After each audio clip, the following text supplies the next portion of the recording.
Assalamualaikum warahmatullahi wabarakatuh. Alhamdulillah, wassalatu wassalamu ala rasulillah. Segala puji dan puja kehadirat Allah subhanahu wa ta'ala, juga salawat dan taslim kepada Nabi besar Muhammad sallallahu alaihi wa alihi wa sahbihi wasallam.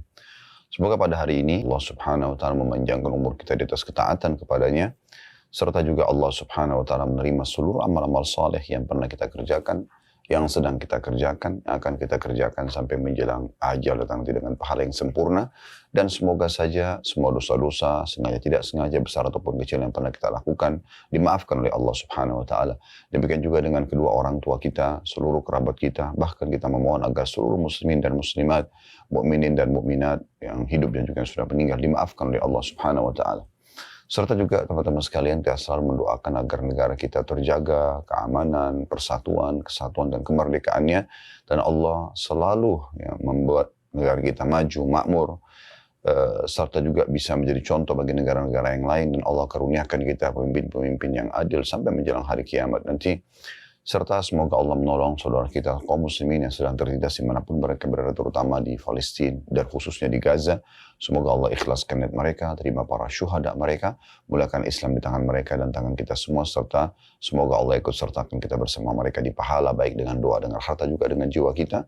Dan semoga Allah subhanahu wa ta'ala menyatukan kita semua di surga Firdausnya tanpa hisab. Allahumma amin. Baik teman-teman sekalian, kita akan melanjutkan pada kesempatan ini bedah buku 10 penyebab lapangnya hati. Dan kita sudah membahas ini pada pertemuan yang lalu. Sebenarnya tema ini tepatnya hari Kamis. Dan memang di hari Kamis inilah kita membedahnya. Hanya saja biasanya dulunya ya kita membedah buku yang sudah kita selesaikan. Alhamdulillah 30 amal penyebab pelebur dosa. Dan kali ini kita sudah pindah ke buku baru bagi teman-teman yang mengikuti episodenya dan sempat ketinggalan episode pertama yang lalu. Kita sudah pindah ke buku kecil, judulnya 10 penyebab lapangnya dada. Dan insya Allah kita akan masuk pada kesempatan ini penyebab yang kedua, yaitu bersangka baik kepada Allah subhanahu wa ta'ala. Saudaraku seiman, ada satu amalan hati yang sedikit difahami oleh kaum muslimin. Bahkan ini bisa menjadi satu pondasi dasar dari setiap amal soleh yang kita kerjakan sehingga diterima oleh Allah subhanahu wa ta'ala. Dan juga pondasi dasar agar seluruh dosa-dosa yang kita mohon ampunannya kepada Allah dimaafkan. Siapa yang tidak ingin teman-teman sekalian amal solehnya diterima oleh Allah subhanahu wa ta'ala? Semuanya. Dan siapa juga yang tidak ingin semua dosanya dan kesalahan dimaafkan sehingga fasilitas yang tertahan dari dosa-dosa yang pernah dilakukan kembali Allah berikan, dari kesehatan, dari keturunan, dari kebahagiaan, dunia dan akhirat, terpenuhi kebutuhannya dunia akhirat, serta juga segala hal-hal yang menyebabkan datangnya hukuman ya, dari dosa-dosa tersebut juga terhilangkan. Misalnya kesengsaraan, penderitaan, ujian yang berat di dunia, serta siksa kubur, siksa di neraka nanti di akhirat, hilang. Tentu semua orang akan mengatakan, saya mau. Nah ini poinnya. Yang sedang kita bahas adalah poin yang merupakan pondasi dasar daripada amal-amal soleh kita diterima, serta juga dosa-dosa kita dimaafkan. Itulah prasangka baik kepada Allah subhanahu wa ta'ala.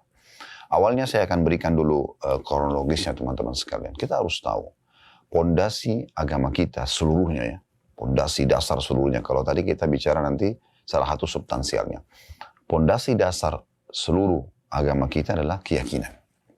Kalau kita harus yakin kalau Allah subhanahu wa ta'ala memang ada, walaupun Allah tidak nampak dengan mata kita. Karena terlalu banyak realita di depan mata kita yang terbukti kalau Allah yang pencipta. Adanya langit dan segala macam yang ada di sana, dari bintang-bintang, pergantian siang malam, burung yang berterbangan, awan, hujan yang turun di antara awan-awan tersebut ya. Kemudian juga yang ada di bumi ya, misalnya apa saja ragam tumbuh-tumbuhan beragam macam buah-buahan ya. Kemudian daratan, lautan, terus jenis hewan-hewan dengan segala macam jenisnya, dari serangga yang kecil sampai hewan-hewan yang paling besar di darat, misalnya gajah, di lautan misalnya ikan paus, dengan segala macam karakternya, dengan segala macam sistem pencernaan, sistem pembelaan ya, dirinya, kemudian populasinya dan segala macam. Begitu juga dengan manusia misalnya. Kita sendiri dalam diri kita ini Allah mengatakan wa fi anfusikum afala tubsirun, dalam diri kalian sendiri apakah kalian tidak melihatnya. Jadi memang tanda-tanda kebesaran Allah Subhanahu wa taala, mata kita bisa melihat. Sekarang Anda melihat dan mengikuti acara ini, saya pun bisa melihat ke kamera misalnya, dan saya bisa melihat teman-teman atau kita melihatlah di sekitar kita, mata kita bisa berpikir semua tanda kebesaran yang luar biasa. Dari mana mata ini? Gitu kan? Siapa yang mengatur sistemnya, urat-uratnya, ya, kemudian kadar cahaya yang bisa ditangkap oleh mata sehingga mata bisa memantulkannya kembali dan kita bisa melihat. Kemudian telinga yang ada gendang kecil saja, tapi kita bisa mendengar suara-suara yang sampai kepada kita. Begitu juga dengan hidung kita, dengan seketika bisa membedakan wangi dan busuk. Lidah kita bisa membedakan manis, asam seketika, ya. Dan segala macam hal kita bisa, pada saat kita lapar, kita rasakan ingin makan. Siapa yang membuat lapar itu? Siapa yang menciptakan kita? Siapa yang menciptakan lapar itu? Dan siapa yang mengajar kita atau mengarahkan sistemnya harus makan? Nggak bisa kepada yang lain, gitu kan? Begitu juga dengan haus. Seperti sekarang kita lagi puasa, misalnya di siang hari Ramadan, kita bisa rasakan rasa haus. Kita bisa merasakan rasa haus, teman-teman sekalian. Nah, dengan merasakan rasa haus ini, kita terarahkan minum, ya, supaya dahaga kita bisa hilang. Nah, ini luar biasa. Sistem kan, yang mau nggak mau kita harus ikutin. Nggak bisa dengan haus kita alihkan ke yang lain, atau kita lapar kita alihkan ke yang lain.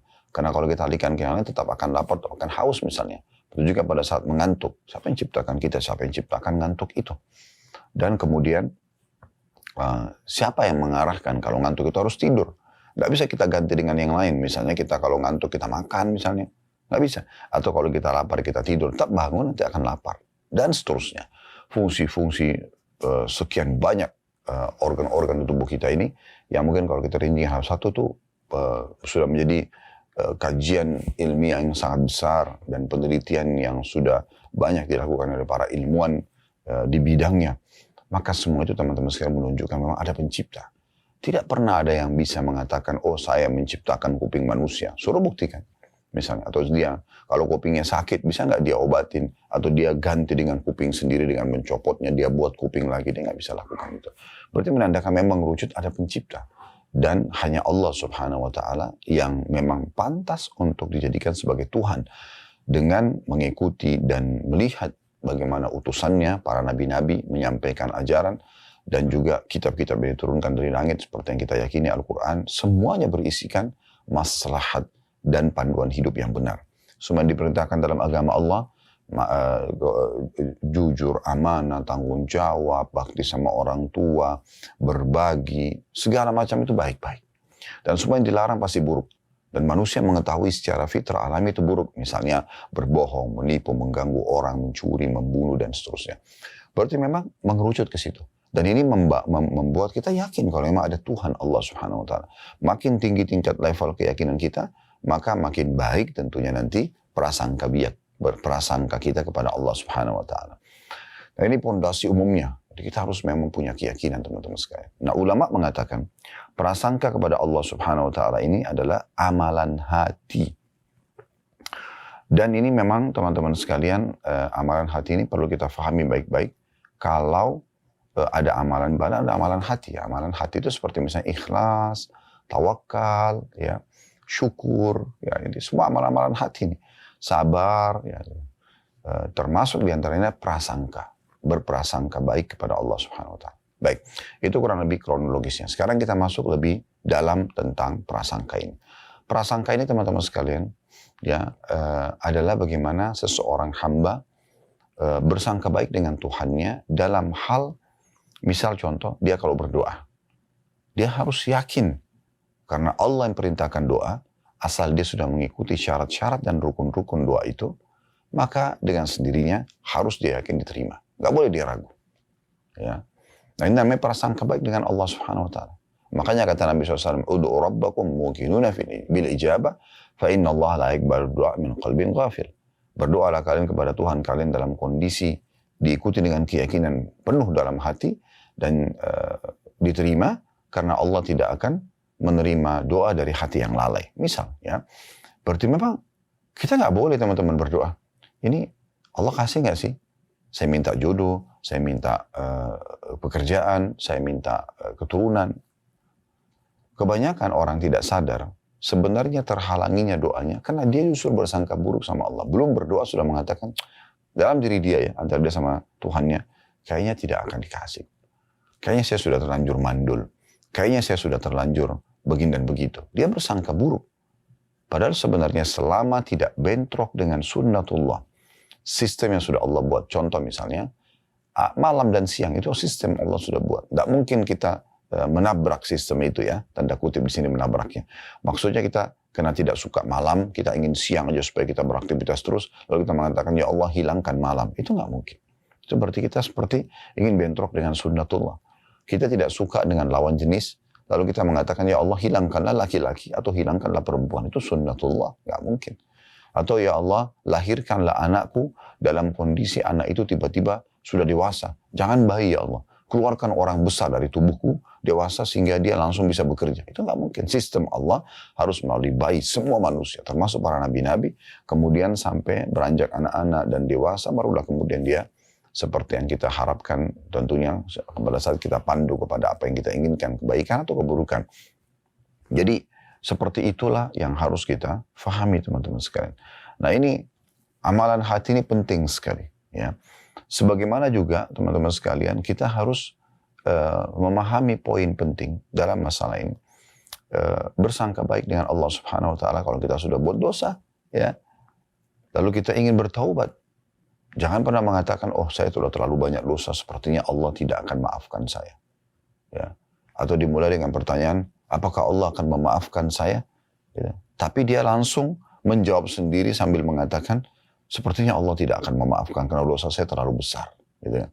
Kalau dia mengatakan, apakah Allah akan memaafkan saya tulus dari hatinya, ingin mendengar panduan dari seorang alim misalnya atau seorang ulama, mendengar jawaban dan dia tidak menyimpulkan sendiri, tidak ada masalah. Tapi kalau dia sudah simpulkan sendiri, ya mungkin Anda pernah dengar ada orang bilang, saya sudah banyak buat dosa. Lalu dikatakan tobatlah. Dia mengatakan, masa sih saya akan dimaafkan?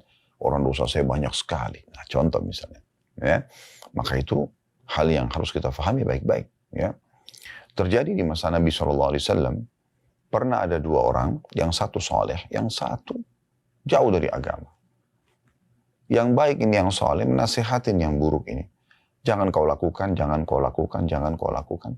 Tapi orang yang melakukan ini, dosa ini masih tetap melakukannya. Seperti umumnya orang mungkin hatinya masih belum mendapatkan hidayah. Maka dia pun main menolak sajalah. Ya. Akhirnya yang soleh ini karena tidak sabaran, dia langsung mengatakan, sepertinya Allah tidak akan memaafkan kamu. Maka di saat itu Allah Subhanahu Wa Taala berfirman, ya kepada Nabi Muhammad SAW, siapa orang ini? Berani-beraninya dia mendahului aku, ya, dengan mengatakan Allah tidak akan memaafkan kamu. Nabi-nabi pun tidak ada yang berani mengucapkan itu. Tapi orang ini berani mengucapkan. Seakan-akan dia langsung bersangka buruk kepada Allah kalau Allah tidak akan maafkan orang seperti kamu. Maka yang terjadi Allah SWT mengatakan, katakan, hai Muhammad, bahwasanya amal-amal dia, orang ini sudah saya hapuskan, justru orang yang berdosa saya maafkan kesalahannya. Jadi Allah SWT adalah zat yang maha baik, yang maha adil, yang maha dermawan, maha segala-galanya. Jadi kita bersangka baik kepada Allah SWT. Sebesar apapun dosa Anda. Allah menyebutkan dalam surah Az-Zumar, surah nomor 39 ya. Salah satu ayatnya, Kul ya ibadiyalladzina asrafu ala anfusihim la taqnatu min rahmatillah. Innallaha yaghfiru dzunuba jami'a. Al-ayah yang artinya, katakan hai Muhammad kepada hamba-hambaku yang sudah melampaui batas. Sudah luar biasa dosa-dosa yang dilakukannya. Sudah melampaui batas mungkin tidak umum manusia kerjakan. Sudah terlalu banyak membunuh, terlalu banyak memerkosa, terlalu banyak mencuri, terlalu banyak segala macam. Katakan, jangan kalian putus asa dengan rahmat Allah. Sungguhnya Allah mengampuni semua dosa-dosa. Ya. Allah itu maha pemaaf. Sangka baik dengan Allah Subhanahu Wa Taala. Itu juga dengan Anda beramal saleh. Anda kalau beramal saleh, Anda sangka baik dengan Allah Subhanahu Wa Taala. Sangka baik teman-teman sekalian. Kalau Anda sudah memenuhi semua syarat-syarat ibadah itu, sholat misalnya, sudah ikutin semuanya. Memang sudah tutup aurat, masuk waktunya, mengikuti gerakannya, bacaannya, semua Anda ikutin. Anda jauhi hal-hal yang membatalkannya. Anda harus yakin dan sangka baik kepada Allah, Allah sudah terima. Ya, cuman memang ada amalan hati yang lain, yaitu ikhlas di sini. Ya, jangan sampai Anda nodai dengan riya, lawannya ikhlas. Anda justru pamer, saya semalam sholat begini, saya sudah bersedekah begini. Maka akhirnya merusak, gitu kan. Ini babnya beda lagi, masalah keikhlasan. Tetapi di sini teman-teman sekalian, selama dia tidak mengikuti dengan hal itu, maka insya Allah akan sangat baik. Ya. Jadi memang sangat peka bahasannya, tetapi ini merupakan pondasi dasar tadi saya bilang, yang harus kita fahami sama-sama. Baik teman-teman sekalian, kita coba dengar perkataan para ulama tentang masalah ini, diantaranya Ibnu Qayyim rahimahullah. Beliau mengatakan, telah jelas perbedaan antara husnudzon dan gurur, terpedaya dengan diri sendiri. Berprasangka baik, ya, berprasangka baik mendorong lahirnya amal. Nah, cirinya orang yang sangka baik sama Allah itu, dia sudah berdoa, dia sudah sholat, dia sudah puasa, dia sudah kerjakan semua amal-amal saleh. Sisi lain dia sudah taubat dari dosa-dosanya. Maka mendorong dia lebih ingin beramal. Ya. Mendorong dia untuk lebih istiqamah. Ya. Konsisten menjaga ibadah tersebut. Kemudian juga menganjurkan, membantu dan menuntun untuk melakukannya. Misalnya jiwanya jadi ingin selalu mengerjakan, dia pun tersemangati ya untuk selalu mau mengajarkan kepada orang lain kebaikan-kebaikan tersebut, ya sehingga dia dan orang lain mengerjakan bersama-sama. Anda pernah lihat nggak ada orang yang pernah ahli maksiat, kemudian dia taubat. Setelah dia taubat, dia berubah total. Bahkan dia menjadi seorang dai. Ya. Dia bukan cuma sekedar meninggalkan zinanya, bohongnya, ribanya, membunuhnya dan segala macam. Tapi dia coba untuk menjadi orang yang lebih baik. Saya bertemu dengan beberapa orang mu'allaf ya. Bahkan sempat menjadi tokoh-tokoh dunia mereka. Yang badannya penuh dengan tato, yang dulunya jauh sekali tidak mengerti agama. Dari agama Nasrani Katolik dan dari Protestan. Itu hari kedatangan dari Inggris, kedatangan dari Amerika. Dan kita ketemu ngobrol gitu ya. Dan ternyata mereka-mereka itu cara ungkapinnya, saya sadar benar kalau dulu saya itu salah. Sekarang saya ingin perbaikin. Dan saya ingin coba untuk menawarkan dan menjelaskan kepada orang, kalau ini kenikmatan loh. Saya sudah merasakan kenikmatan dunia dulu yang salah. Sekarang saya nikmatin ibadah dan ini kenikmatan yang tidak terhingga. Sehingga orang lain mau mengerjakan seperti saya. Ini luar biasa. Dan inilah yang dicontohkan oleh orang-orang yang terdahulu dari kalangan sahabat Nabi. Bagaimana para sahabat Nabi pada saat mereka bertobat seperti Ikrimah bin Abi Bakar, Ikrimah bin Abu Jahal radhiyallahu anhu. Ayahnya Abu Jahal, Fir'aun yang umat yang meninggal dalam keadaan kafir. Dia pun dulu benci Islam. Tapi pada saat pembebasan kota Mekah, dia masuk Islam. Dan setiap kali lihat Al-Quran dia nangis. Dia menangis. Dan dia mengatakan, ini perkataan Tuhanku yang aku lalaikan. Ya, kemudian dia mengatakan, ya Rasulullah, dulu sebelum saya masuk Islam, saya sangat benci dengan Islam. Apa yang ayah saya lakukan, saya juga ikut lakukan. Ayah Fir'aun umat ini, Abu Jahal suka sekali memerangi Islam dengan jiwanya, dengan hartanya. Ya. Maka Ikrimah ikut pada saat itu. Sekarang saya ingin menebusnya. Dengan cara saya juga akan mengeluarkan infak sebesar dulu saya memerangi Islam untuk perjuangan Islam. Nah ini. Kan gitu. Jadi mendorong dia justru untuk beramal. Itu prasangka yang baik kepada Allah Subhanahu wa Ta'ala. Ini terjadi pada banyak sahabat-sahabat Nabi yang lain. Para tabi'in, para tabi'in, bahkan sampai menjelang hari kiamat nanti.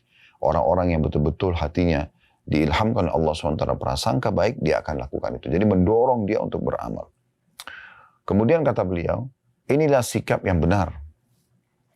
Tapi kalau mengajak kepada pengangguran dan bergelimang dalam kemaksiatan, maka ini adalah gurur atau terperdaya dengan diri sendiri.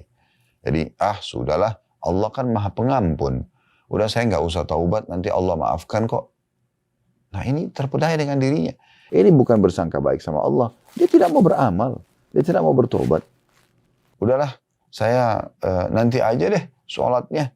Toh saya masih muda, umur saya masih panjang. Misal. Ini terpedaya dengan dirinya sendiri. Dia selalu berpikir Allah itu Ghafurur Rahim, Allah Maha Pengampun dan Maha Penyayang, tapi dia lupa juga Allah itu sisi lain Syadidul Iqab, berat sekali siksaannya. Kan begitu. Jadi harusnya tidak seperti itu orang memahaminya. Jadi dia tidak, kalau orang yang terpedaya dengan diri itu selalu, dia mau sangka baik, tapi tidak ada amal yang dihasilkan dari diri dia. Tidak ada upaya untuk mengerjakan amal soleh, tidak ada upaya untuk meminta maaf dari kesalahan. Kan gitu. Lalu kata beliau, berprasangka baik itu adalah harapan. Barang siapa yang pengharapannya membawa kepada ketaatan dan meninggalkan kemaksiatan, maka itu adalah pengharapan yang benar. Dan barang siapa yang keengganannya atau keengganannya ya, beramal dianggap sebagai sikap berharap, dan sikap berharap berarti enggan beramal atau meremehkannya, maka itu termasuk terpedaya. Nah, jadi ada perbedaan dasar situ. Kalau dari sini kita bisa ambil kesimpulan kalau berarti bersangka baik dengan Allah itu adalah kita sudah taubat, ya semoga Allah maafkan. Kemudian kita amal saleh, semoga Allah terima. Nah, gitu ya. Lalu terus kemudian mendorong kita selalu ingin konsisten menjaga amal saleh itu, konsisten untuk menjaga taubat kita.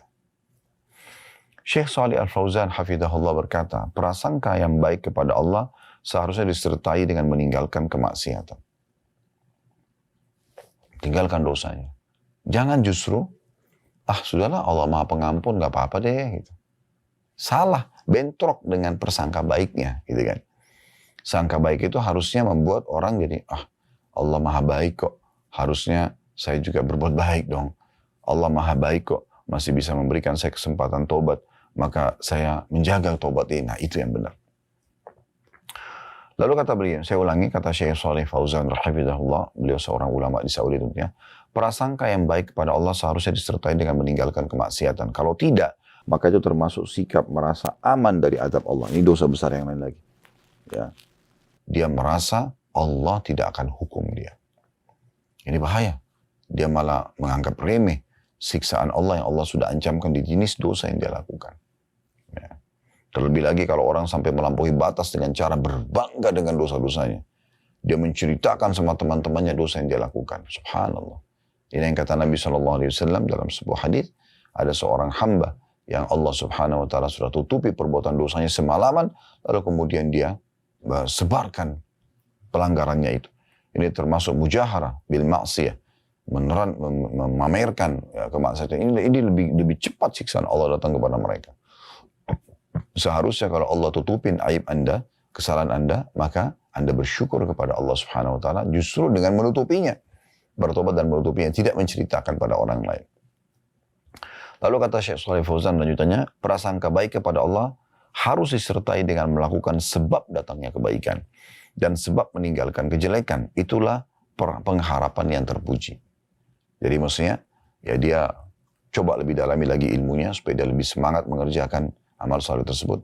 Dia coba berkumpul dengan komunitas yang baik sehingga hanya memotivasi dia untuk mengerjakan amal saleh tersebut, dan dia coba bertobat dari dosanya dan dia meninggalkan segala fasilitas yang bisa membuat dia mengulangi dosa tersebut.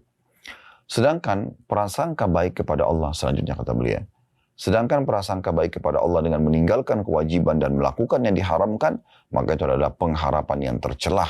Itu termasuk sifat merasa aman dari makar Allah. Nah, jadi sudah kita bisa lihat di sini bagaimana para ulama kita sudah menjelaskan, Ibnu Qayyim rahimahullah dan Syekh Shalih Fauzan, kita jangan menyalahfahami tentang masalah prasangka baik ini, ya, sehingga akhirnya tidak mendorong kita beramal. Dan itu berarti orang gurur saja, orang hanya terpedaya dengan dirinya sendiri, ya.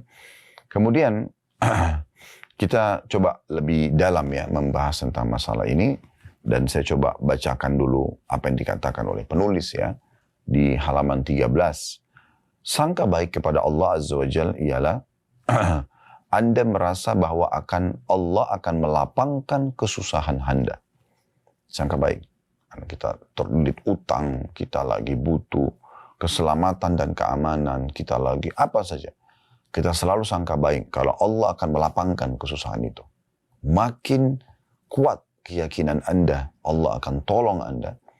ya maka makin mudah pertolongan itu datang. Kemudian menghilangkan duka hati Anda, kata penulis. Ya, selama kita sedih segala macam dan kita kembali kepada Allah, kita harus yakin Allah akan hilangkan duka itu.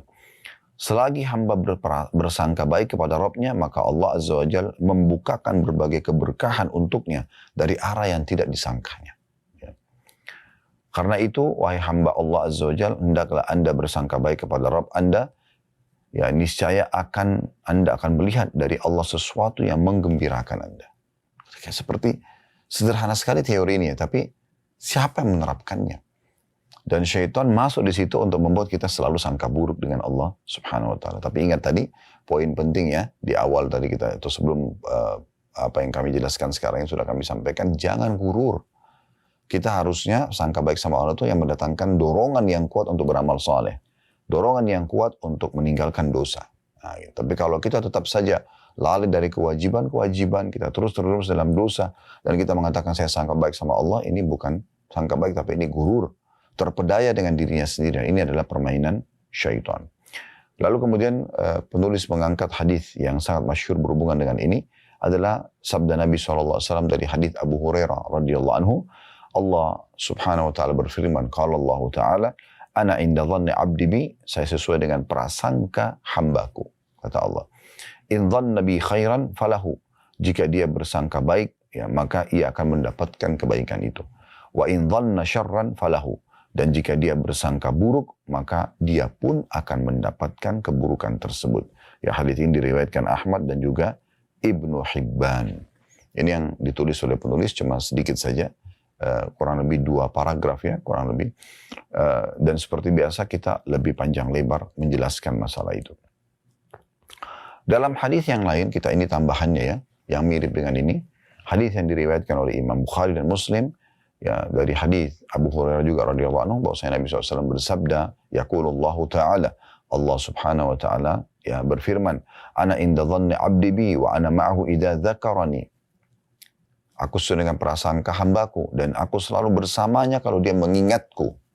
Ya. Fa in dzakarani fi nafsi dzakartu fi nafsi. Kalau dia mengingatku dalam dirinya, aku juga akan ingat dia dalam diriku. Wa in dzakarani fi mala'in dzakartu fi mala'in khairin min. Kalau dia menyebut aku dan mengingatku di tempat keramaian, maka aku juga akan menyebutnya di tempat ya keramaian yang lebih baik daripada mereka, maksudnya komunitas para malaikat. Wa in taqarraba ilaihi shibran taqarrabtu ilaihi dhira'an. Dan bila hamba itu mendekatkan diri kepadaku 1 jengkal saja, sedikit berupaya untuk amal saleh, sedikit berupaya untuk taubat, yang meninggalkan dosa, maka aku akan dekatkan diri kepadanya dengan sehasta. Wa in taqarraba ilayya shibran taqarrabtu ilaihi dhira'an. Ya. Maaf. Wa in taqarraba ilayya dhira'an taqarrabtu ilaihi ba'an. Dan kalau dia mendekatkan diri kepadaku sehasta, maka aku dekatkan diri kepadanya sedepah. Wa in atani yamshi ataitu harwalah. Kalau dia datang kepadaku sambil berjalan, aku akan datang kepadanya sambil berlari kecil. Artinya Allah Subhanahu wa ta'ala memang menyukai hamba-hambanya yang ingin mendekatkan diri kepadanya. Allah mau kita manja, saudaraku seiman. Allah mau kita manja. Kenapa kita tidak manja dengannya? Kalau Anda misalnya berdoa kepada Allah SWT dan Anda belum mendapatkan hasilnya, jangan lupa hadis Nabi SAW. Hadis yang sangat masyhur, di mana Nabi SAW mengingatkan kepada kita, kalau ya seorang hamba itu berdoa, maka dipastikan akan melalui salah satu dari 3 tahapan. Akan melalui salah satu dari 3 tahapan. Yang tahapan ini sangat masyhur. Ya, kata Nabi SAW dalam hadis ya, di masalah ini, ma min muslimin yadu bida'watin laisa fiha ithmun wala qati'atur rahim. Tidak ada seorang muslim yang berdoa kepada Allah ya, yang tidak ada dosa dalamnya dan tidak memutuskan hubungan silaturahim, illa a'tahu Allahu biha ihda thalath. Kecuali Allah akan berikan dia melalui salah satu dari 3 tahapan. Imma an tu'ajjal lahu da'watuhu, Allah memberikan langsung jawaban doanya. Misalnya Allah sembuhkan saya, maka Allah langsung buat dia bertemu dengan dokter yang tepat, mengkonsumsi isi resep yang tepat, kemudian sembuh. Gitu ya. Wa imma an yaddakhiraha lahu fil akhirah, atau Allah akan simpankan yang panen dalam bentuk pahala pada hari kiamat nanti. Jadi tidak ada yang sia-sia di sisi Allah, ya. Sebagaimana Allah katakan dalam firman-Nya, Inna Allah la yadhlimu mithqala dzarrah wa in taku hasanatan yudha'ifha yu'ti min ladunhu ajran 'azima. Allah tidak akan menzalimi seperti biji sawi pun. Kalau itu amal soleh yang dikerjakan, maka Allah akan berikan dari sisinya balasan yang besar. Wa imma yasrifa anhu minas su' mithlaha, ya. Atau Allah akan menghilangkan keburukan yang akan menimpahnya, ya, yang selevel dengan doa yang diharapkan. Misalnya dia minta keselamatan dunia, maka masalah dunia akan hilang. Dia minta keselamatan akhirat, maka masalah di akhirat akan terangkat, ya. Seperti itu. Lalu ada seorang sahabat sempat mengatakan, ya, di akhir hadis, qala idzan nukthir. Kalau kata sahabat, ya Rasulullah, kalau gitu kita perbanyak, ya. Maksudnya memperbanyak doa. Qala Allahu akthar. Maka kata Nabi SAW, Allah akan lebih banyak lagi mengabulkan doa-doa kalian. Kalau kalian memperbanyak doa, maka Allah juga akan lebih banyak memberikan. Artinya berdoa silakan. Manja, sangka baik, mohon, merengek. Ibnu Qayyim rahimahullah pernah, subhanallah, melihat seorang anak kecil lagi dimarahin oleh ibunya, kemudian saking marahnya sang ibu ini, anaknya dikeluarkan dari pintu rumah, lalu ditutup pintu tersebut. Tentu sikap ini kurang baik. Tetapi teman-teman sekalian, kita bisa ambil pelajaran penting di sini dari statement Ibnu Qayyim, bukan dari sikap ibu tersebut. Maka anak itu nangis-nangis, rengek-rengek, minta maaf sama ibunya supaya ibunya bukakan kembali pintu. Nah, seperti itu. Lalu kata Ibnu Qayyim, subhanallah, maha suci Allah. Andai saja, semua hamba memohon kepada Rabbnya sebagaimana anak ini memohon kepada Tuhan, anak ini memohon kepada ibunya, maka niscaya Allah akan memberikan kepadanya. Ya. Jadi belum dikasih, makin merengek, makin manja, makin memohon, makin berusaha untuk menguatkan doa itu dengan amal-amal saleh yang lain. Misalnya dengan sedekah supaya doanya diterima. Kata Ibnu Abbas radhiyallahu anhuma, di saat ada hajatku belum Allah terima, bukan beliau berhenti berdoa, tapi justru beliau mengatakan mencari orang-orang miskin lalu bersedekah dengan berharap menguatkan doa yang sudah dipanjatkan agar Allah kabulkan. Nah, itu yang benar. Jadi jangan justru seperti Nabi SAW mengatakan, yustajabu li ahadikum malam ya'jal.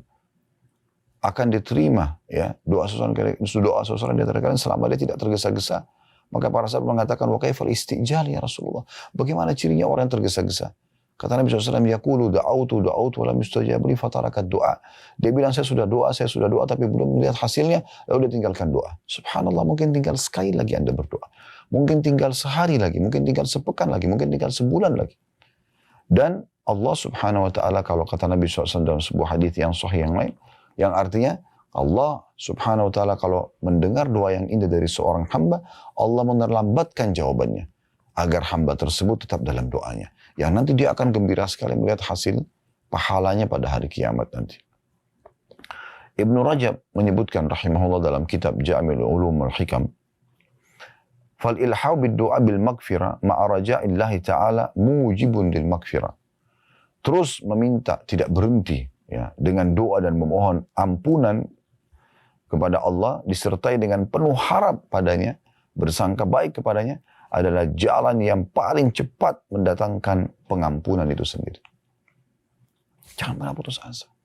Dan ketahuilah teman-teman, kalau kita sudah terdorong untuk memanjatkan doa kepada Allah, memohon hajat kita dan merengek dan manja kepadanya, serta kita memohon agar Allah memaafkan kesalahan kita dan kita terus konsisten melakukan itu, maka ini berarti Allah menginginkan kebaikan buat kita. Dan ketahuilah ini adalah amal yang paling tepat yang Anda lakukan. Berdoa dulu. Kenapa kita sebelum melakukan aktivitas dalam agama Islam, dalam syariat Allah SWT disuruh berdoa? Berdoa sebelum makan, berdoa sebelum keluar rumah, berdoa sebelum pakai pakaian, masuk kamar mandi, biologis, dan segala macam. Supaya kita memohon dulu kepada Allah, baru kita beraktivitas. Itu yang benar. Kalau kita tidak, kita kan ikhtiar dulu. Kalau sudah mentok di 30 dokter, nggak ada solusinya, baru sholat malam dan berdoa. Baru umroh. Berapa banyak orang lakukan itu, umroh haji pada saat penyakitnya sudah kronis, tidak bisa sembuh lagi. Dan dari awal dia memohon kepada Allah SWT. Dan dari awal dia menjadikan doanya, komunikasi, manjanya, merengeknya sama Tuhannya adalah senjata utamanya. Sehingga nanti obat, dokter yang didatangkan oleh Allah ini yang terbaik yang segera menyembuhkan penyakitnya. Nah itu poinnya. Dan dalam sebuah hadis yang mulia, hadis riwayat Tirmidzi, Ibnu Majah, Ahmad dengan sanad hasan, kata Nabi SAW, "Laisa syai'un akramu 'ala Allah Ta'ala min ad-du'a." Tidak ada sesuatu yang lebih besar pengaruhnya di sisi Allah dibandingkan dengan doa. Ada seseorang tabi'in disebutkan dalam sebuah kisah. Dia rupanya mimpi bertemu dengan Umar bin Khattab radhiyallahu anhu. Kemudian dia pun bertanya kepada Umar. Dalam mimpi tidak bisa diatur. Hai Umar, apa kira-kira yang paling cepat membuat rahmat Allah datang, pengampunan Allah datang, amal-amal diterima, dan dimaafkan kesalahan? Maka Umar memberikan isyarat dengan doa. Dengan doa. Nabi SAW, seorang Nabi, udah jelas dijanjikan kemenangan kepada beliau. Anda tahu, pada saat akan terjadi perang Badar, Allah sudah pastikan menang. Dalam Al-Quran dipastikan. Beliau yakin kemenangan datang. Tapi beliau tidak berhenti berdoa. Sampai Abu Bakar pada saat melihat Nabi SAW berdoa terus di kemahnya. Sudah melihat pasukan muslimin berhadapan dengan pasukan kafir Quraisy. 314 orang. Ya, 313, 314 sama beliau. Itu sudah berhadapan sama musuh yang 1.000 orang. Sahabat-sahabat hanya dengan peralatan perang yang sederhana. Karena mereka tujuannya keluar di perang Badar untuk menahan kafilah dagang Quraisy, bukan berperang. Sementara 1.000 orang Quraisy semuanya keluar untuk berperang. Dengan senjata lengkap. Maka beliau berdoa mengatakan, "Ya Allah, kalau seandainya engkau membiarkan hamba-hambamu ini kalah, maka tidak lagi yang bisa menyembahmu di muka bumi." Terus beliau merengek sampai Abu Bakar mengatakan, "Ya Rasulullah, ya tenangkan diri Anda. Ya Rasulullah, ya kasihani diri Anda." Ya, tapi Nabi SAW terus berdoa. Sampai akhirnya beliau tertidur sejenak, lalu beliau bangun, lalu beliau senyum. Beliau mengatakan, "Terima berita gembira. Allah telah menurunkan malaikat-malaikat membantu kalian." Ya. Jadi seperti itu yang harus kita lakukan teman-teman sekalian. Ya, jadi poin ini harus kita perhatikan. Hasan Basri berkata rahimahullah, sesungguhnya seorang mukmin ketika bersangka baik pada Tuhannya, maka dia akan memperbaiki amalnya. Sementara orang buruk, dia berprasangka buruk kepada Tuhannya, sehingga dia melakukan amal keburukan. Tadi seperti contoh ya, salat, Allah akan terima amal saya. Udah, saya mau tambah amal salat yang lain. Saya sedekah, Allah akan terima sedekah saya. Daripada cuma itu, saya ingin daripada cuma satu pahala, saya ingin tambah pahala sedekah yang lain. Dia terus semangat. Nah, seperti itu. Tapi orang yang sangka buruk, ya, yang jauh dari rahmat Allah Subhanahu Wa Taala, mereka selalu beramal, sudahlah, tidak akan diterima, percuma. Saya sudah 50 tahun nggak sholat. Masa sekarang kalau saya sholat, sehari kemudian saya meninggal, Allah maafkan kesalahan saya. Subhan. Dia sudah sangka buruk duluan. Saya sudah buat dosa 70 tahun. Masa saya dengan satu kali taubat nasuha, sehari atau bahkan hanya beberapa saat saja, ya, hanya beberapa saat saja, ya, bertaubat kepada Allah, tulus dari hati, hitungan detik mungkin orang bertobat. Lalu semua dosa 70 tahun dimaafkan. Nggak masuk akal. Nah, dia sudah begitu. Maka terdoronglah dia untuk hal-hal yang buruk. Maka ini poin penting sekali untuk kita garis bawahi. Ibnu Qayyim, ya, Abul Abbas Al-Qurtubi rahimahullah berkata, pendapat lain ada juga yang mengatakan maknanya bersangka baik sama Allah dan mengira akan dikabulkan apabila berdoa. Dengan penuh keyakinan dalam hati, mengira dengan penuh keyakinan dalam hati diterima ketika bertaubat, mengira diampuni ketika memohon ampunan, mengira diterima amalnya ketika melaksanakan dengan memenuhi persyaratan, serta berpegang teguh terhadap kejujuran janjinya dan lapangnya keutamaan yang Allah sudah janjikan. Jadi maksudnya dia yakin sekali, ya, kalau misalnya dia sholat malam nih, janjinya dalam hadis apa? Diterima doa. Boleh nggak orang sholat malam agar doanya diterima? Boleh.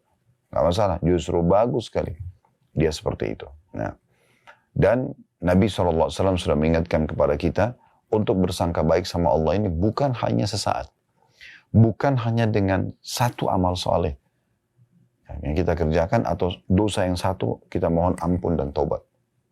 Tapi sampai kita meninggal, dan pada saat mau meninggal pun kita disuruh bersangka baik kepada Allah. Kalau Allah akan masukkan saya ke dalam surga. Karena saya sudah coba bertaubat. Ya. Saya sudah coba melakukan amal saleh. Ya.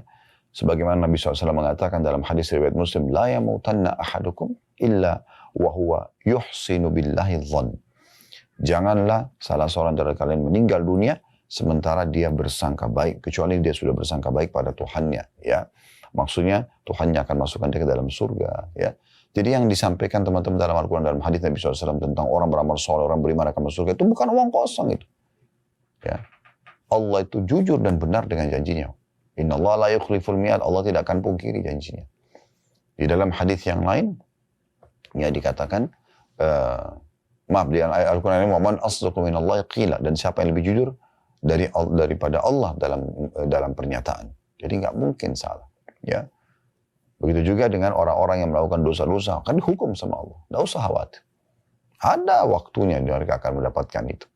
Kalau Anda melihat seorang hamba terus konsisten dalam amal salehnya, berarti Allah ingin kebaikan buat dia. Bahkan kadang-kadang setelah meninggal pun masih ada saja orang yang diceritakan keburukannya, dianggap keburukan, berarti sebenarnya mereka orang-orang saleh. Contoh misalnya Abu Bakar sama Umar radhiyallahu anhu, setelah meninggal masih ada orang yang coba berbicara tentang Abu Bakar sama Umar. Siapa mereka? Ya. Orang tidak paham, maka ada beberapa tabi'in datang kepada Aisyah dan mengatakan, wahai Ummul Mukminin, sebenarnya bagaimana kami bisa memahami ini?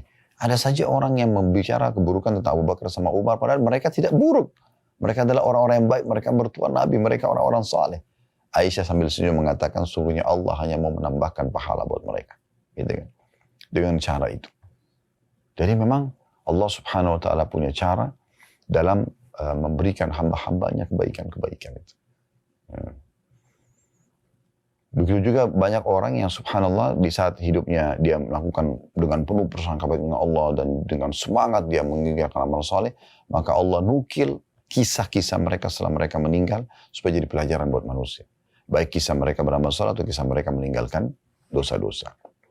Dalam kitab Al-Mawsu' Al-Fiqhiyah di jilid 10 halaman 220 dikatakan tentang makna hadis tadi ya, yang hadis riwayat Muslim, la yamutanna ahadukum illa wa yuhsinu dhannu billah, atau wa huwa yuhsinu billahi dhann. Janganlah salah seorang dari kalian meninggal dunia kecuali dia bersangka baik sama Tuhannya. Maka para ulama mengatakan seorang mukmin diharuskan berprasangka baik kepada Allah Ta'ala, dan lebih tekankan lagi berprasangka baik kepada Allah ketika ditimpa musibah dan ketika akan meninggal dunia. Ya, kalau musibah sedang datang, dia bersangka baik sama Allah. Musibah ini akan hilang, dia tinggal introspeksi diri dan mengambil pelajaran. Sakitnya akan sembuh, ya, masalahnya akan selesai. Tidak boleh dia sangka buruk sama Allah. Bukan belum hari ini, besok. Belum besok, lusa. Terus saja dia mendekatkan diri kepada Allah Subhanahu wa Ta'ala, terus dia introspeksi diri. Maka insya Allah akan selesai urusan. Ya. Berapa banyak permasalahan hidup kita yang sudah selesai? Kenapa Anda lupa semua pengalaman hidup Anda yang sekian tahun dan berapa kali Anda mengalami permasalahan dan selesai, sementara sekarang ada musibah, ada ujian datang lalu Anda tidak sangka baik kepada Tuhan Anda. Kalau ini akan selesai. Caranya sederhana, tinggal introspeksi diri. Jangan curhat ke sana sini, hanya kepada Allah SWT. Wudu, sholat, taubat, mohon kepada Allah diberikan petunjuk. Disebutkan